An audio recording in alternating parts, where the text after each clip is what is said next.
I did have a certain level of expectation as far as how I was in the classroom. And I'm learning still that I don't have to be as reserved as I was. I Mm-hmm. know a lot of people who are very different in the office compared to Yeah. when they're with me or when they're with their families, because I feel like there is a level of maybe, an expectation there that they have to have when they're in a professional setting. And I do think sometimes it's hard to navigate going from that to the online space. Yeah. If you want to make more sales without the pressure to post on social media, I made this podcast specifically for you.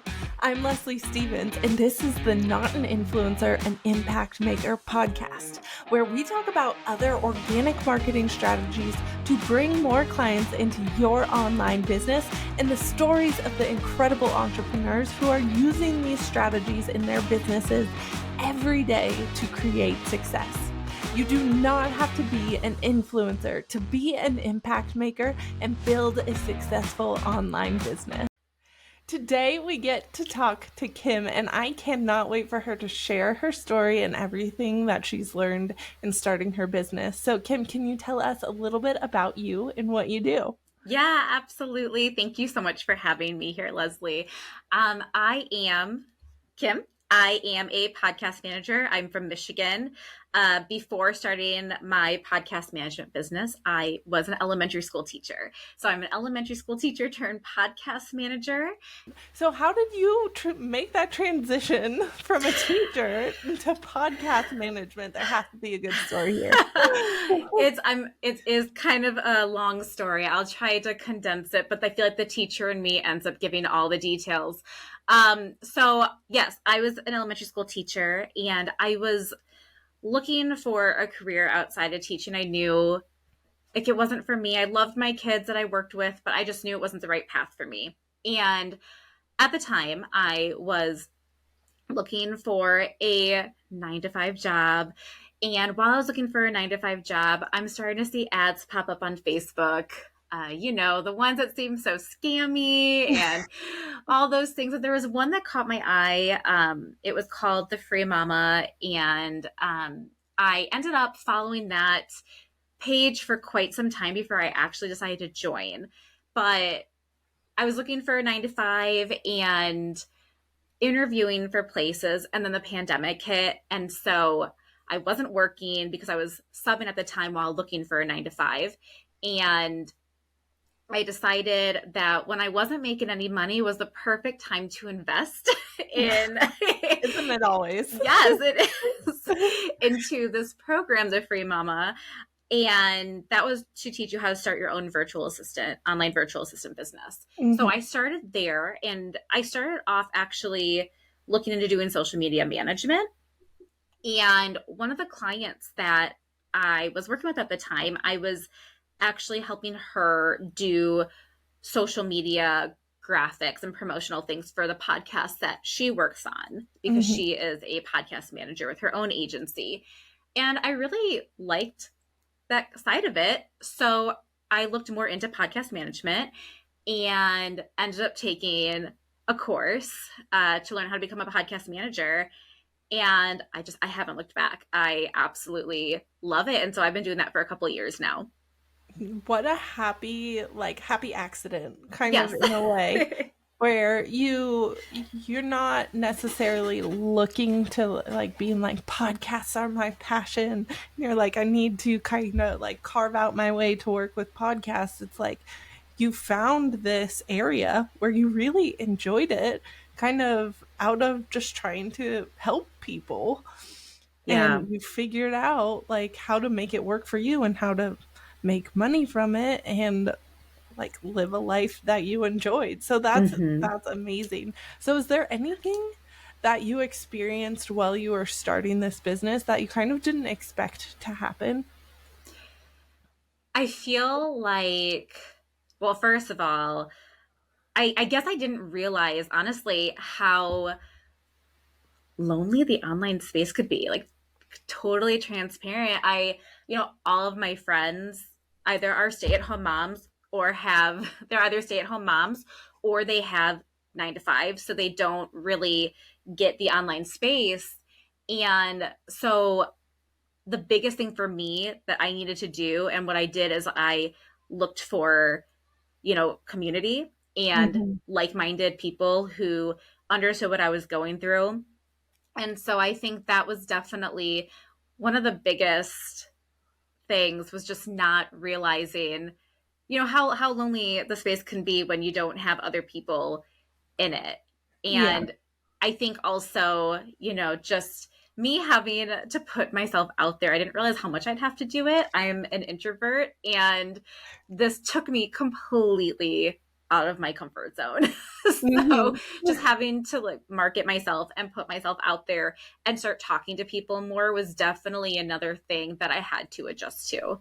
Yeah, definitely. And it's kind of an assuming because you think, "Oh, I'm just going to have a job online." And it kind of makes sense in your head, but then you get into it and it's like a whole different world.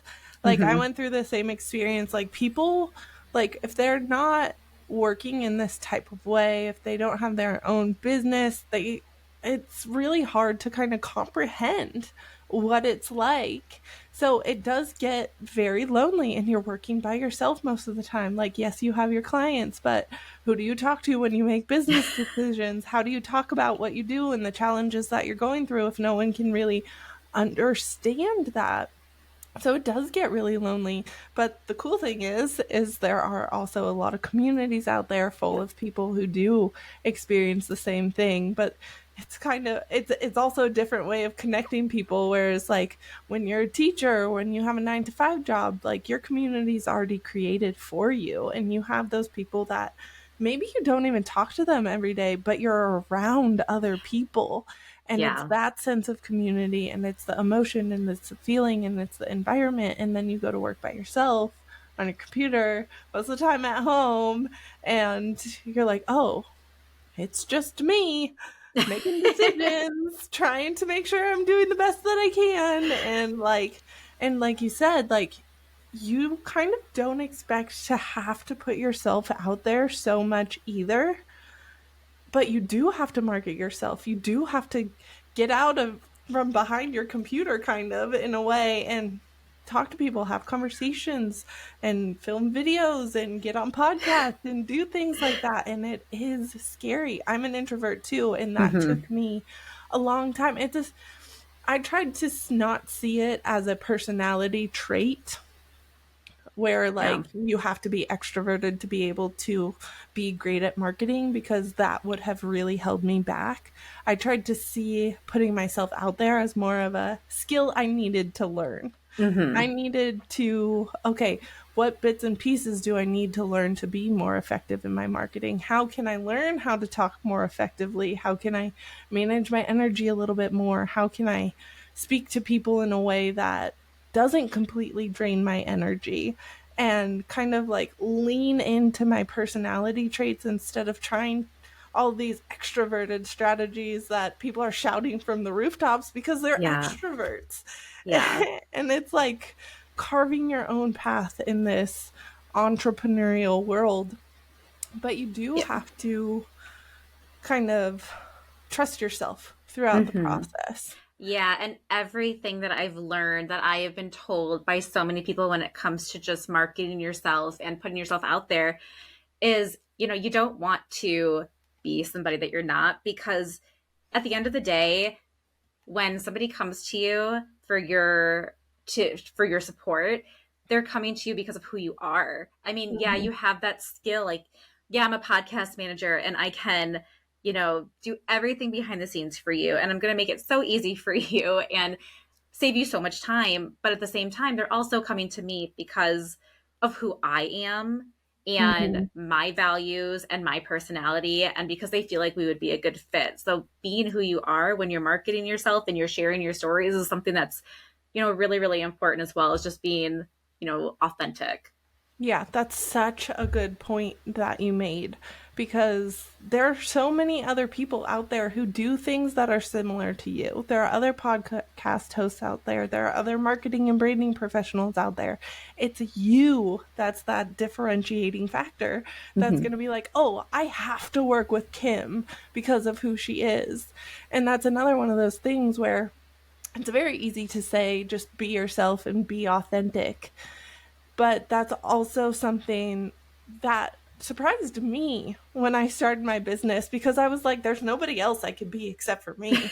Like, I'm a very real, like, what you see is what you get. But letting that translate out on social media and through videos and that, I had to learn that skill because if you've ever gotten in front of a camera, it's hard like to let yourself be yourself because you have all of those barriers that pop up like fear of judgment and like all types of things that I could get into, but I don't want to go on a rant. But you know those things that pop up that you don't really expect because you're like, I am who I am. But especially when you're trying something new, you can be trying to like fit yourself into what you assume that you need to be to make that happen as well. And I think there's a difference between kind of stepping up and growing into the person that you need to be to fulfill your job and your role and reach the success that you want, and trying to be somebody else that you're not, to try and like just do what you feel is expected of you. And people can tell the difference, but it's allowing yourself that weird, awkward, let's call it the teenage stage, to like between like putting yourself out there and not being perfect and allowing yourself to grow and learn, maybe fall on your face a few times, and then really find your footing and let it flow and allow more. I do feel, you know, at the beginning of starting your business, you tend to follow people who are in a similar niche or industry as you because you want to get an idea of how other people are doing it, but at the same time you don't want to do it like them because I mean, one of my clients, I love what she says. She's like, people can just see through that. Mhm. Like they can see if you're not being you. Like they can see if you're trying to be somebody else. Like they can totally call it.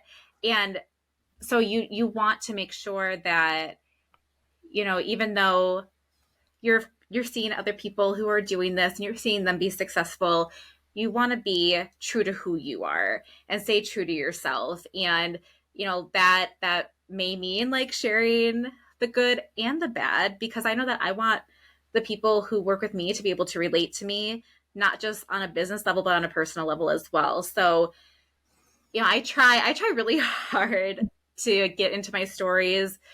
I could do a better job, but I always try not only to share the business side of things, but also, the personal side, just so that there's more relatability to me so that they can see who I am, what I value, and just my personality. And that's just really important when you're in this space. One of the things I always have my clients do is I'm like, okay, ask the people who know you the best and who are around you in real life to let you know, like, am I coming off like that in my marketing?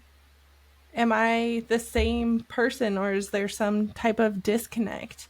And in I the really like beginning of that. my journey, there was a disconnect definitely because I wasn't confident in what I was doing.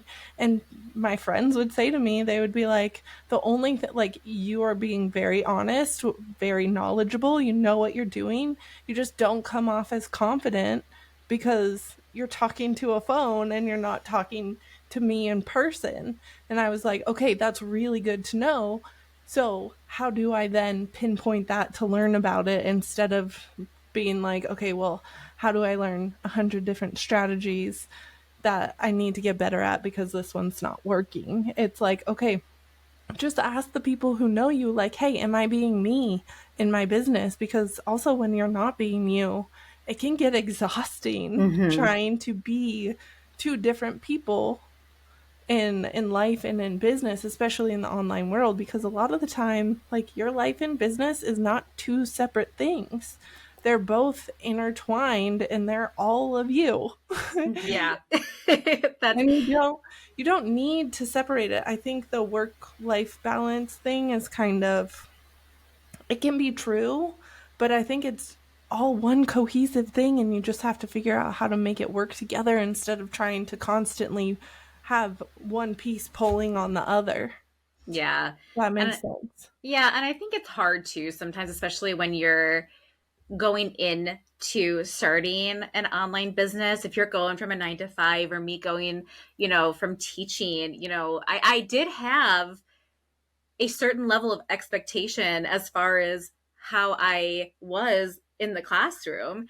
And I'm learning still that I don't have to be as reserved as I was. I Hmm. know a lot of people who are very different in the office compared to Yeah.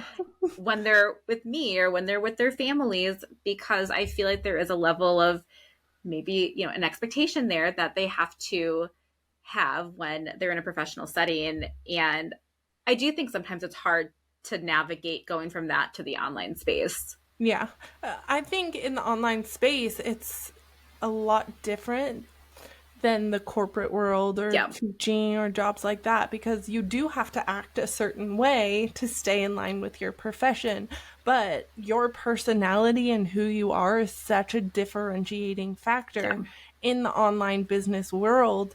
You kind of have to like retrain yourself to be like, okay, let me just be myself in this situation, where there are going to be times where you need to show up more professionally Yeah. in your online business as well. And it's still allowing yourself to shine through in whichever way you need to show up in that moment. And it's not, again, it's not black and white. And I think that's another thing where, like, we kind of want things to be black and white sometimes. Like, I'm a teacher right now, I'm a mom right now, but now it's like, okay, I'm a mom and a business owner at the same time right now.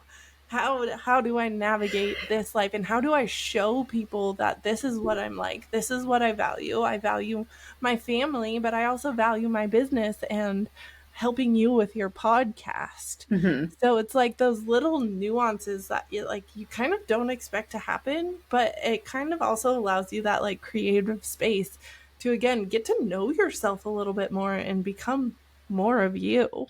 Yeah.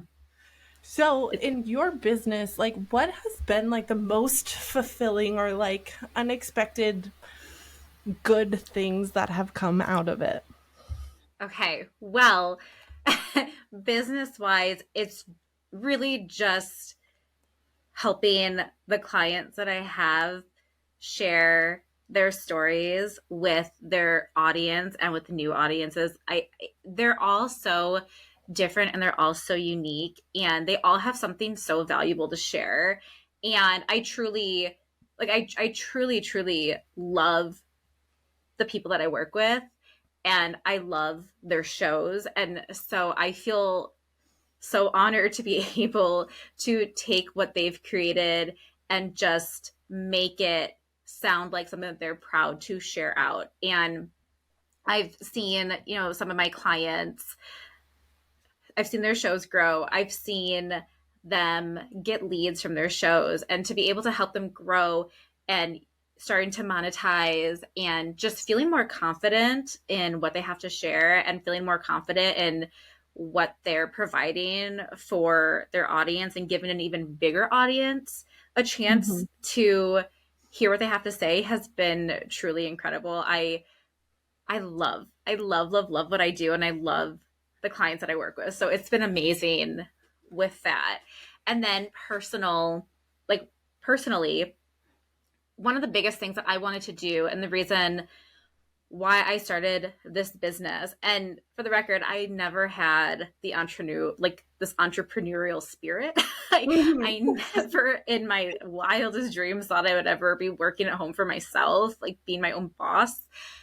But I will say I love it. And the main reason I wanted to do this is because at the time, my daughter is getting ready to start kindergarten, not like a year after I started.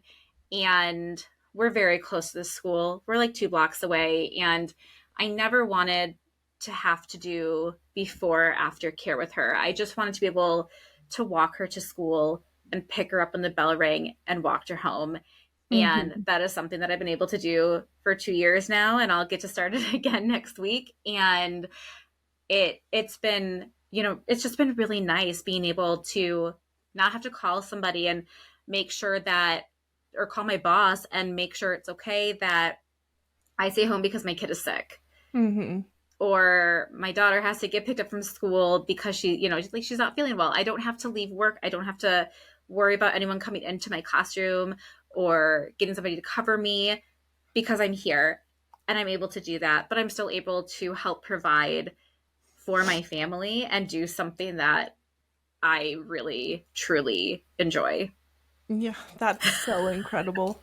That is so incredible. And that's something that really drives so many women, especially just Mm-hmm. being able to like to fulfill those roles and have that type of flexibility to be available for your family, but also have something that you get so excited about and you're able to contribute. So, Yeah. would you say that starting your own business, even though you did not have that entrepreneurial spirit, was something that's worth it for you? Yeah. Yeah, absolutely. At the time, I just wanted to bring in a little bit of extra money just so that I could stay home. And now that I've seen myself grow and see where I am now with the business, I I can see it growing even more. Hmm. I can see where this can take me and take my family, and I'm just, yeah, I definitely feel it was worth it because I do feel it's been life changing. I really really do. It's been such a great opportunity. I've not only been able to surpass the teaching income that I've made, which is a huge win for me, Hmm. but I also feel more confident in just what I'm able to do. I feel like I have been able to do things that have gotten me out of my comfort zone, as simple as doing this podcast episode, doing coffee chats with people, just me. And even though I haven't really met anybody in person, I've been meeting a lot of people in the online space. And these are things that I never would have been Hmm. able to do prior. So it's really not just what it's done for me and my family, financially. It's been me just as a whole, I guess. Evolving as a Yes. human being, like reaching a different potential that you kind of didn't expect. Yeah. And I'm literally so happy for you that this has Thank been such you. an incredible experience. And I'm also so glad that you're sharing your story because I think so many people think that you need to be like a born entrepreneur to succeed and you need to have these crazy like I'm going to make $1 million or something types of goals. And Yeah. you just started out of trying to make a little bit of extra income and then Hmm. it's evolved into something that you see like the possibilities really are endless for you, but it didn't have to start out like okay, I need to figure out how to scale to 1 million type of things where some people just want to be home with their families and make a Hmm. little bit of extra and see what happens from there. And I think that's a fantastic reason to start a business. So Hmm. if that's you and you're listening to this episode and you've just been hearing people talk about reaching 10K, 20K, 50K months and that's not aligning with you, you don't have to do it that way. Yeah. You can create your own path to success. You can do what success means for you. And there's no reason why you can't try and find out the person who you can become along the way. So Yeah. it's so important to hear those stories from different people and allow yourself that freedom to be like, okay, maybe I can do this. Maybe I should see Yeah. what happens. Yeah, because success is going to be different for everyone. I never had the mindset of making $1 million in my business. And honestly, I still don't. And I don't see there's anything wrong with that at all. Like you said, I just wanted to start off with something, and I saw that I was able to reach that goal, and I was like, you know what? I'd like to try another goal and see if I can do that. And I've reached a goal, another goal, and now I'm looking to see. I'm like, okay, well, I would like to reach another goal and see where that takes me. But I feel like I've already achieved success where I am now.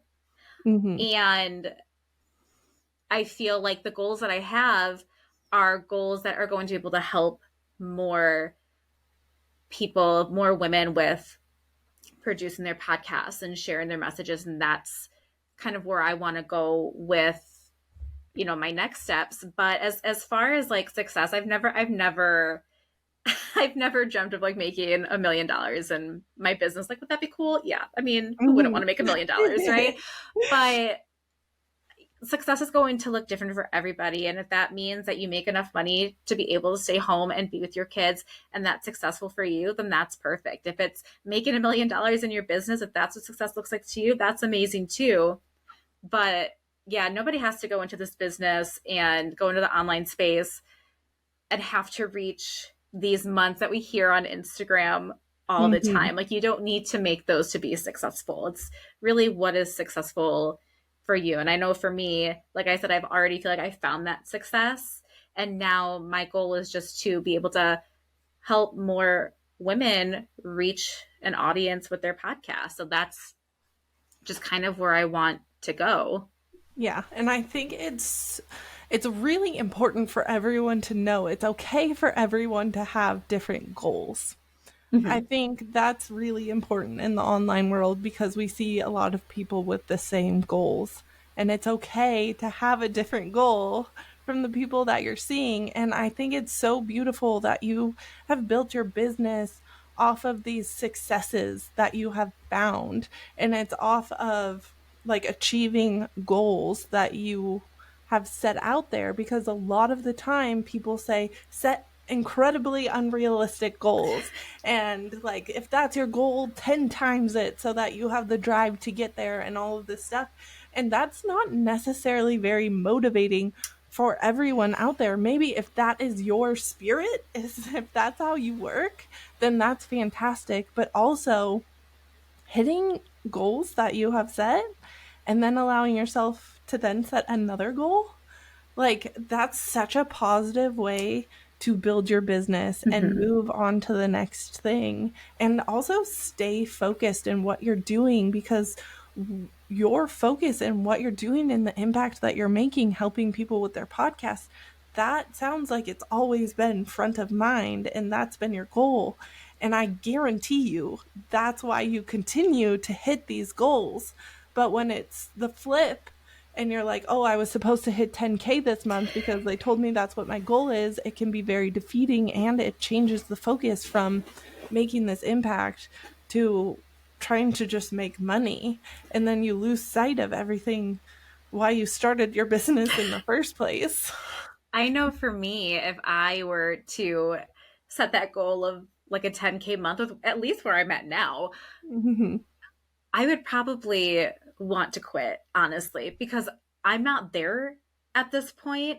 And I know that that's an unrealistic goal for me right now. Could it be realistic for me, down the line? Yeah, but right now where I'm at, that's that can be attainable eventually, but like month per month with what I'm doing, there is more that I would need to do. So I think setting like realistic goals is what has always been like important to me. Like I had a goal when I started and I reached that. I was like, okay, well, I can reach this goal. But if I get to a point where I reach a goal and I'm happy there, I don't have to have another goal. I Yeah. mean, yeah, I don't want anyone listening thinking that I'm reaching a goal and then I have to pick another goal, then I have to pick another goal, because you don't have to. It's what feels aligned with you and the goals that feel good for you. And if you're at a place where you're happy where you're at, you don't have to necessarily try to get more. Like if you're happy where you're at,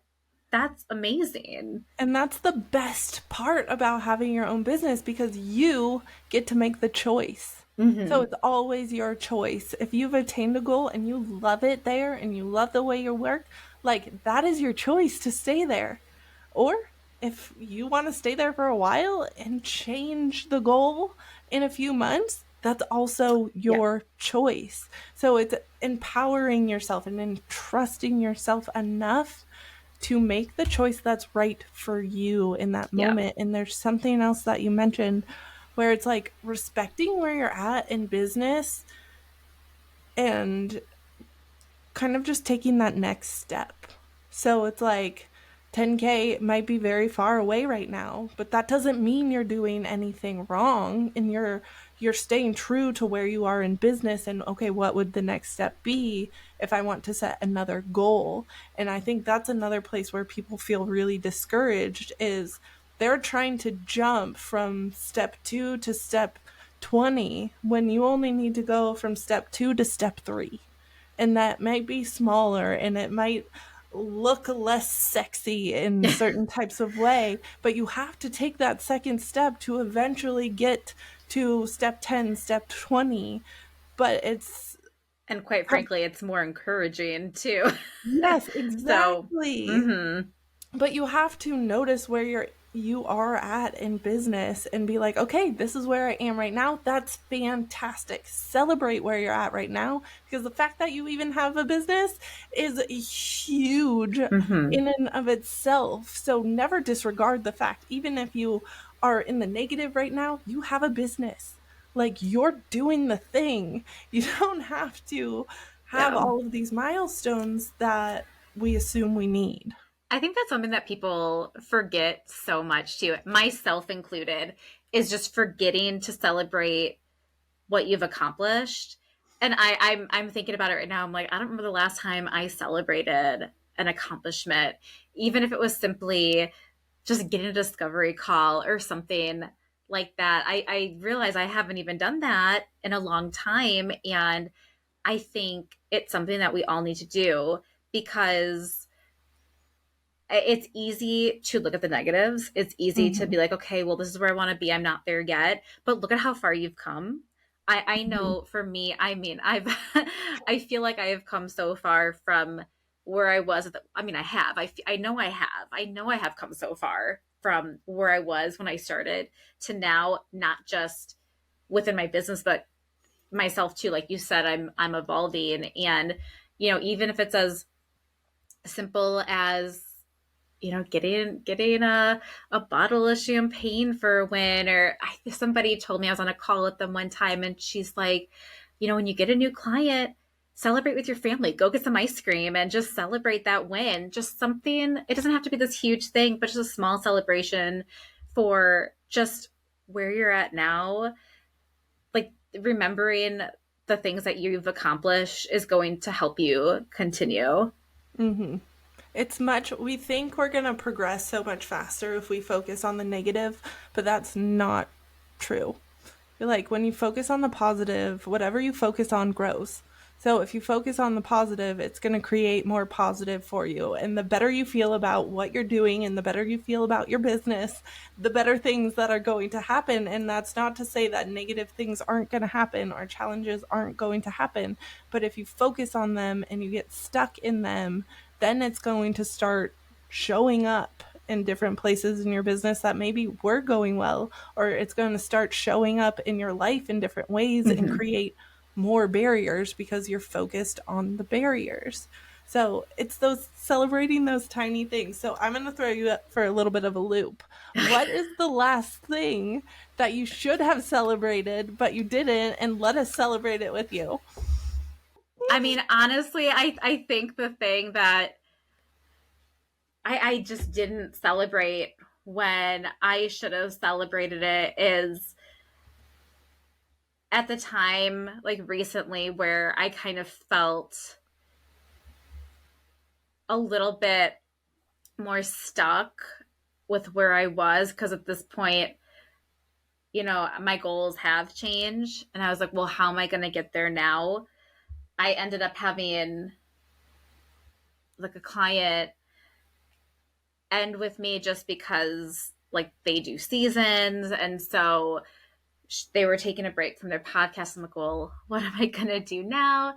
And I ended up having two calls with two different people, and they ended up signing with me, and both referrals. So that's also really Mm-hmm. awesome, is that I didn't have to go looking for them. They came to me just from people uh, that have worked with me. And so while I was really excited that they signed, I never celebrated that. That's huge. That's huge. And the fact that they're referrals speaks to how well that you do your job, because people would not refer you if you didn't do a good job. So that's like a double celebration there. Like getting any type of clients is something to celebrate. And you didn't have to go out and look for them. You've Yeah. created something that's so good. People want to talk about it. So go and celebrate that too. And I'm celebrating you because that is amazing, and I'm so happy for you. So before we leave, Kim, can you tell people where they can find you to connect with you and potentially work with you? You can find me on Instagram. It's where I'm most active. I currently don't have a website, but I am working on it. And on Instagram, it's at Kim Barbieri1. And you can find my podcasting tips. You can find stories that I share about my life, my family, business, everything. And yeah, just feel free to follow, send me a DM. I just love chatting about anything. So just feel free to send me a DM. I'd love to chat and get to know you. Perfect. And all those links are in the description below. So go ahead, connect with Kim, send her a DM, chat with her. She's got a ton of knowledge, and I know she would love to support you. So thanks for hanging out with us today, Kim. Thank you so much for having me. It was great.